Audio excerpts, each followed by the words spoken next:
नमस्कार बच्चों, आप सभी का स्वागत है आपके अपने चैनल हिंदी बोध पर। आज हम इस वीडियो में पढ़ेंगे क्लास 7th के सिलेबस में शामिल लेसन नंबर 5 मिठाई वाला। इससे पहले आप इस लेसन के 2 वीडियो देख लिए हैं। अब हम आज वीडियो नंबर 3 पार्ट 3 देखेंगे, जिसमें आप जानेंगे कि 8 महीने बाद खिलौने वाला कौन सी नई वस्तु लेकर आया है। तो चलिए हम शुरू करते हैं हमारा पाठ। आज अपने मकान में बैठी हुई रोहिणी मुरली वाले की सारी बातें सुनती रही। आज भी उसने अनुभव किया, बच्चों के साथ इतने प्यार से बातें करने वाला फेरी वाला पहले कभी नहीं आया। फिर वह सौदा भी कैसा सस्ता बेचता है, भला आदमी जान पड़ता है। समय की बात है, जो बेचारा इस समय मारा मारा फिरता है, पेट जो न कराए सो थोड़ा। अब यहाँ पर पार्ट 3 में ही जो मुरली वाला आया है मुरली लेकर, वो जब चला गया उस दिन के बारे में रोहिणी सोच रही है। और क्या सोचती है कि कितना प्यार से वो बच्चों से बात करता है, कितने सस्ते में वो सामान बेचता है, फिर भी इतना अच्छा होने के बाद भी वो अपने पेट पालने के लिए, कमाने के लिए गली गली में सामान बेचता हुआ फिर रहा है। इस समय मुरली वाले को का क्षीण स्वर दूसरी निकट की गली से सुनाई पड़ा। मुरली वाले का क्षीण मतलब स्लो, कमज़ोर, धीमी गति से सुनने वाला। कोई दूर से हमें आवाज़ लगाता है तो हमें धीरे सुनता है ना, वैसे ही। बच्चों को बहलाने वाला मुरलिया वाला। क्या आवाज़ सुनाई दी? बच्चों को बहलाने वाला मुरलिया वाला। रोहिणी से सुनकर मन ही मन कहने लगी, और स्वर कैसा मीठा है इसका। बहुत दिनों तक रोहिणी को मुरली वाले का वह मीठा स्वर और उसकी बच्चों के प्रति वे स्नेह सिक्त बातें याद आती रही। मुरली वाले का मीठा स्वर, उसकी जो आवाज़ है, वॉइस है, वो बहुत मीठी है और वो बच्चों से कैसे प्रेम से रहता है। स्नेह सिक्त, स्नेह सिक्त का मतलब होता है प्रेम से भीगी हुई या प्रेम में डूबी हुई या बहुत ही स्नेहपूर्वक वो बातें याद कर रही थी। महीने के महीने आए और चले गए। महीने मतलब मंथ, महीने बीत गए, कई दिन हो गए, फिर मुरली वाला न आया। बहुत दिन हो गए, मुरली वाला नहीं आया। धीरे धीरे उसकी स्मृति भी क्षीण हो गई। स्मृति मतलब याद, क्षीण कमजोर, उसकी याद भी कम हो गई। लोग लगभग भूल गए उसके बारे में, बहुत दिन हो गए इसलिए। 8 मास बाद, आफ्टर 8 मंथ, 8 महीने के बाद सर्दी के दिन थे। सर्दी मतलब कोल्ड, सीजन था किसका? सर्दी का। रोहिणी स्नान करके मकान की छत पर चढ़कर आजानुलंबित केश राशि सुखा रही थी। रोहिणी नहाकर अपनी छत पर, सर्दी थी तो इसलिए वो छत पर आजानुलंबित, आजानुलंबित का मतलब होता है घुटने तक लंबे, नी तक लंबे बाल। उसकी जो बाल थे, केश राशि मतलब बाल, तो उसके जो लंबे बाल थे उसको वो सुखा रही थी। इस समय नीचे की गली में सुनाई पड़ा बच्चों को बहलाने वाला मिठाई वाला।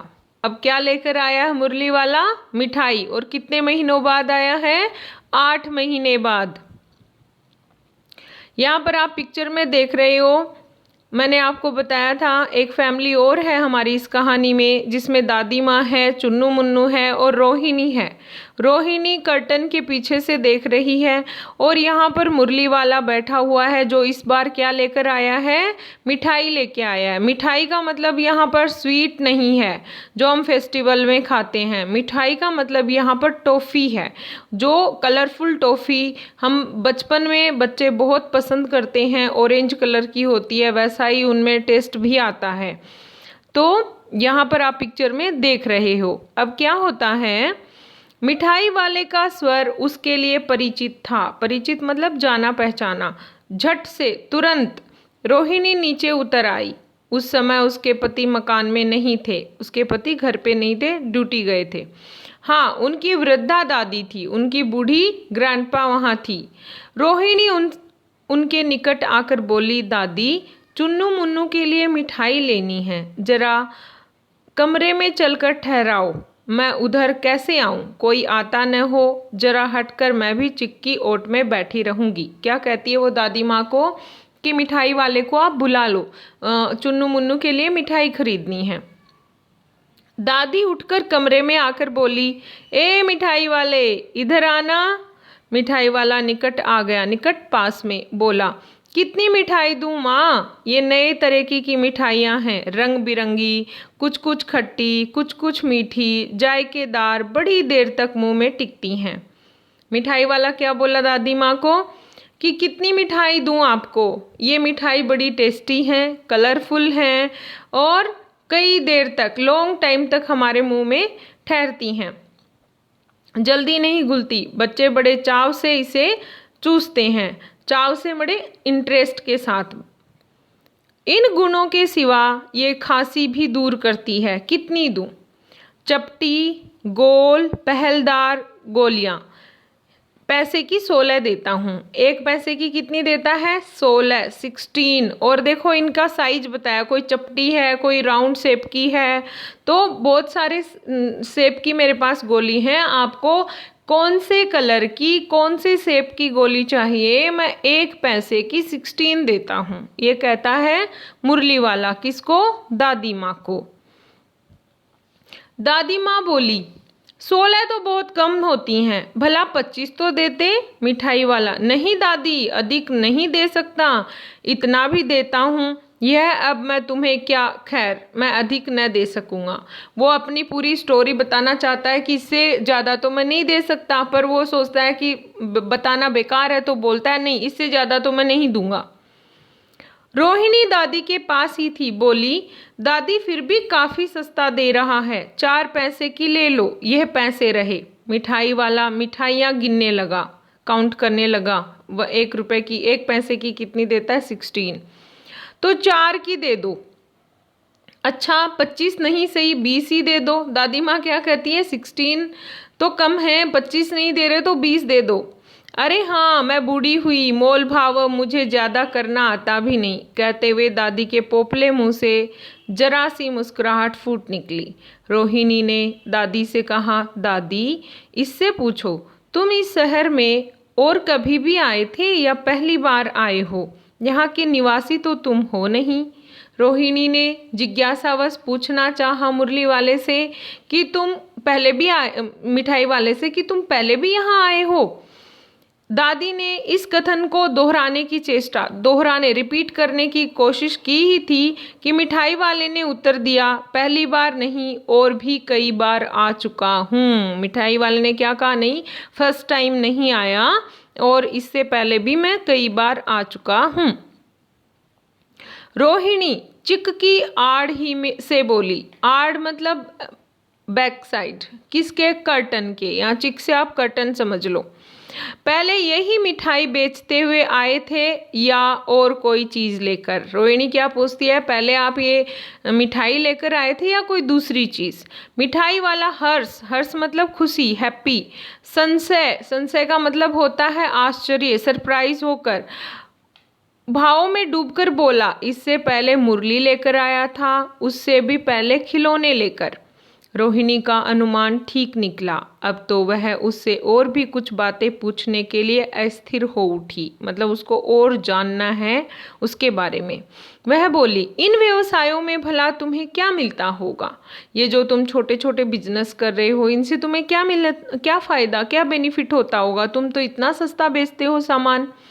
वह बोला, मिलता भला क्या है, यही खाने भर को मिल जाता है, कभी नहीं भी मिलता है, पर हाँ संतोष, धीरज और कभी कभी असीम सुख जरूर मिलता है, और यही मैं चाहता भी हूँ। क्या कहता है मिठाई वाला? कि मुझे कोई बेनिफिट नहीं होता, थोड़ा बहुत होता है, पर वो बेनिफिट के लिए नहीं आता, उसको मिलता है संतोष, धीरज और कभी कभी बहुत ज़्यादा खुशी। तो कहता है कि मुझे ये खुशी ही चाहिए, इसलिए मैं आता हूँ। सो कैसे, वह भी बताओ। तो रोहिणी क्या बोली, खुशी कैसे मिलती है तुम्हें, हैप्पीनेस कैसे मिलती है वो भी बताओ। अब व्यर्थ उन बातों की क्यों चर्चा करूं, व्यर्थ मतलब बेकार में ही, जो बातें बीत गई उनके बारे में अब क्या बताऊं, उन्हें आप जाने ही दो, मतलब छोड़ दो। उन बातों को सुनकर आपको दुखी होगा। क्या कहता है मिठाई वाला, अगर मैं आपको वो बातें बताऊंगा तो आपको दुख होगा।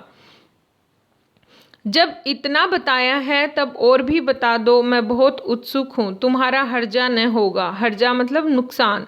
मिठाई मैं और भी ले लूँगी। क्या कहती है कि तुम ये सोच रहे हो कि ज़्यादा गलियों में नहीं जा पाओगे मिठाई बेचने के लिए, तो तुम्हारा नुकसान नहीं होने दूंगी, मैं और मिठाई आपसे खरीद लूँगी। पर आप बताओ कि आपको ऐसे आपने क्यों कहा कि आपको खुशी मिलती है ये काम करके। अतिशय गंभीरता, अतिशय मतलब बहुत ज़्यादा, गंभीर मतलब सीरियस। सीरियस होकर मिठाई वाले ने कहा, मैं भी अपने नगर का एक प्रतिष्ठित आदमी था। प्रतिष्ठित मतलब इज्जतदार, जिसकी सब रिस्पेक्ट करते हों, ऐसा था। मकान, मकान मतलब घर, हाउस, व्यवसाय, बिजनेस, गाड़ी, घोड़े, नौकर चाकर, सभी कुछ था। स्त्री थी, वाइफ। छोटे छोटे 2 बच्चे थे, उनके 2 बच्चे थे। मेरा वह सोने का संसार था, मैं बहुत खुश था, वेरी हैप्पी। बाहर संपत्ति का वैभव, मतलब लोगों को धन दौलत दिखता था, इतना धन था मेरे पास। और भीतर सांसारिक सुख, ये अपनी फैमिली के साथ बहुत खुश था। स्त्री सुंदर थी, मेरी प्राण थी। बच्चे ऐसे सुंदर जैसे सोने के सजीव खिलौने। कहता है मेरी वाइफ बहुत सुंदर थी और मेरे दोनों बच्चे ऐसे जैसे गोल्ड के बने हुए टॉय हों, ऐसे दिखते थे वो। उनकी अटकेलियों के मारे घर में कोलाहल मचा रहता था और वो पूरे दिन इतना खेलते कूदते थे घर में कि पूरा घर खुश, सब कुछ हैप्पी लगता था। समय की गति, विधाता की लीला, और एक ऐसा टाइम आया, भगवान ने ऐसा किया, अब कोई नहीं है। अब उसके पास ना उसकी वाइफ है ना उसके बच्चे हैं। दादी प्राण निकाले नहीं निकलते। क्या कहता है वो, दादी को संबोधित करके कहता है कि दादी, जब इंसान ये जीना भी ना चाहे तो भी वो मर नहीं सकता, इसलिए अपने उन बच्चों की खोज में निकला हूँ। वे सब अंत में होंगे तो यहीं कहीं, आखिर कहीं न जन्मे ही होंगे। क्या कहता है कि मेरे बच्चों की सोल, आत्मा दोबारा कहीं जन्म लेकर आई होगी, तो इन बच्चों में मैं मेरे बच्चे देखता हूँ। उस तरफ रहता, घुल घुल कर मरता। घुट घुट है ये, घुल घुल कर नहीं, या घुट घुट, ये रॉन्ग प्रिंटिंग हुई है। तो घुट घुट कर मरता, इस तरह सुख संतोष के साथ मरूंगा। क्या कहता है, अगर मैं अकेला फील करता और बच्चों को याद करता तो वहाँ मैं घुट घुट के मरता, मतलब टेंशन में और डिप्रेशन में आ जाता। और इससे अच्छा मैं इन बच्चों के साथ खुश रहता हूँ, सामान बेचने आता हूँ तब इनके साथ मैं हैप्पी फील करता हूँ। इस तरह के जीवन में कभी कभी अपने उन बच्चों की एक झलक सी मिल जाती है। ऐसा जान पड़ता है जैसे वे इन्हीं में उछल उछल कर हंस खेल रहे हैं। पैसों की कमी थोड़े ही है, आपकी दया से पैसे तो काफ़ी हैं। क्या कहता है, मेरे पास कोई ऐसा नहीं है कि मेरे पास रुपए नहीं हैं। मैं कोई गरीब नहीं हूँ, पुअर मैन नहीं हूँ, मेरे पास बहुत रुपए हैं, मैं रिच मैन हूँ। जो नहीं है इस तरह उसी को पा जाता हूँ। सिर्फ मेरे पास मेरे 2 बच्चे थे, वो नहीं है, उनकी खुशी नहीं है, तो उनको फील करने के लिए मैं इन बच्चों के पास आता हूँ। तो ये था हमारा पाठ। आगे हम बात करते हैं रोहिणी अब क्या कहती है। रोहिणी ने अब मिठाई वाले की ओर देखा, उसकी आंखें आंसुओं से तर हैं। रोहिणी रोने लग गई, इमोशनल हो गई। इसी तरह चुन्नू मुन्नू आ गए। इसी समय रोहिणी से लिपटकर उसका आंचल पकड़कर बोले, अम्मा मिठाई मुझसे लो। ये कौन कहता है, मिठाई वाला। यह कहकर तत्काल कागज की 2 पुड़िया मिठाइयों से भरी मिठाई वाले ने चुन्नू मुन्नू को दे दी। रोहिणी ने भीतर से पैसे फेंक दिए। मिठाई वाले ने पेटी उठाई और कहा, अब इस बार ये पैसे न लूँगा। दादी बोली, अरे अरे न न, अपने पैसे लिए जा भाई। तब तक आगे फिर सुनाई पड़ा उसी प्रकार मादक मृदुल स्वर में बच्चों को बहलाने वाला मिठाई वाला। तो पैसे नहीं लिए मिठाई वाले ने, और ये थी उसकी स्टोरी जिसके कारण वो अलग अलग सामान लेकर आता था अलग अलग टाइम पर।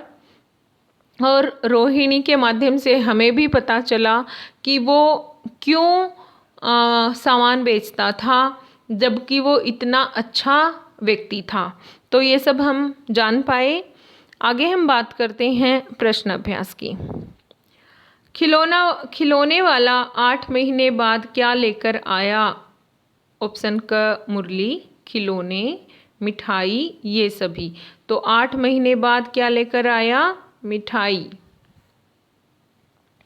मिठाई वाला एक पैसे की कितनी मिठाई दे रहा था? 20, 30, 16 और 15। तो कितनी दे रहा था एक पैसे की? 16 मिठाई दे रहा था। अगला प्रश्न, इन व्यवसायों में भला तुम्हें क्या लाभ मिलता होगा? ये किसने कहा? दादी माँ ने, रोहिणी ने, विजय बाबू ने। कोई सही नहीं है, तो उत्तर क्या है? ख, रोहिणी ने। मिठाई वाला वस्तुएं बेचने क्यों आता था? वह मुनाफा कमा सके, मुनाफा बेनिफिट, वह गांव घूमने आता था, या बच्चों में अपने बच्चे देखता था? सभी सही हैं, तो उत्तर होगा ग, बच्चों में अपने बच्चे देखता था। मैं भी अपने नगर का एक प्रतिष्ठित आदमी था, ये किसने कहा? विजय बाबू ने, रोहिणी ने, या मिठाई वाले ने? इसमें ऑप्शन आएगा, उत्तर इसका सही होगा 5 का, मिठाई वाले ने। या इसमें आप घ ऑप्शन दे सकते हैं, कोई सही नहीं है। सही उत्तर क्या होगा इसका? मिठाई वाला। तो यहाँ का उत्तर आप 5 में क्या देंगे? कोई सही नहीं है, क्योंकि ये किसने कहा है? मिठाई वाले ने। ये था हमारा पाठ और प्रश्नोत्तर। अगर आपको ये वीडियो पसंद आया है तो लाइक ज़रूर करें, चैनल पर नए हैं तो सब्सक्राइब करें। Thank you.